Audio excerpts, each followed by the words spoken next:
Right, so I just finished watching the Women's French Open final. It was an incredible final. It was a great performance. I hope you watch it, but if you missed it, you should really consider watching it. It was really played on a great level. It was one of the best finals I've seen in a long time. I know Sabalenka and Coco Gauff played in the US Open final in, I believe, 2023, but this was played on a higher level. And I'd just like to say the women's tour is in a great place right now. You could really make the argument that the WTA is more exciting to watch now than the ATP at this point in time. And I don't mean to say that the WTA is just much more superior to the ATP, but in the WTA it's just so many women all very close to each other, and they all have unique styles of play, unique characteristics, and they make for really exciting close matchups. So it was great to see. When you compare Sabalenka with Coco Gauff, it's very much a contrast of styles. Sabalenka, she's very aggressive, very power oriented. She wants to hit through the court.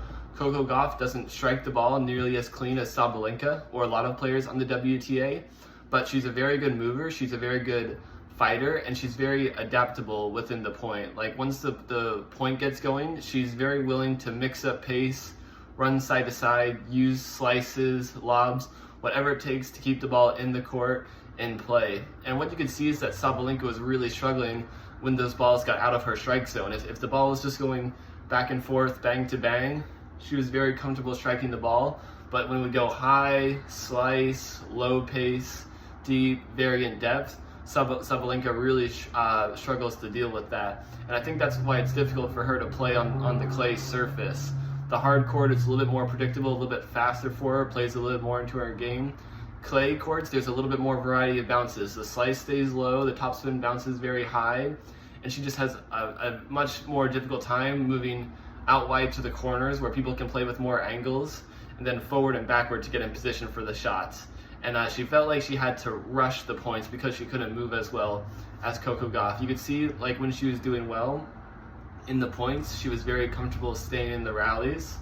But once she started to press and felt like she needed to end the point sooner, that's where you started to see a lot of the errors come through. So those are my thoughts on the match. Congratulations to Coco Gauff. I know Sabalenka's really disappointed. She's lost 2 Grand Slam finals this year, despite it being a good year overall. But yeah, I think Sabalenka needs to keep doing the things she's well, but she's got to have some dedicated speed segments in her training. Her movement around the court is going to continue to hold her back against these top level opponents, because they know if they get her on the move enough, if they can extend the rally enough, they can give her trouble. So I'm not sure what Sabalenka is currently doing in her training, but I think she should keep doing what she's doing, but she needs to add more speed, more agility work around the court. All right, so those are my thoughts. Let me know what you think.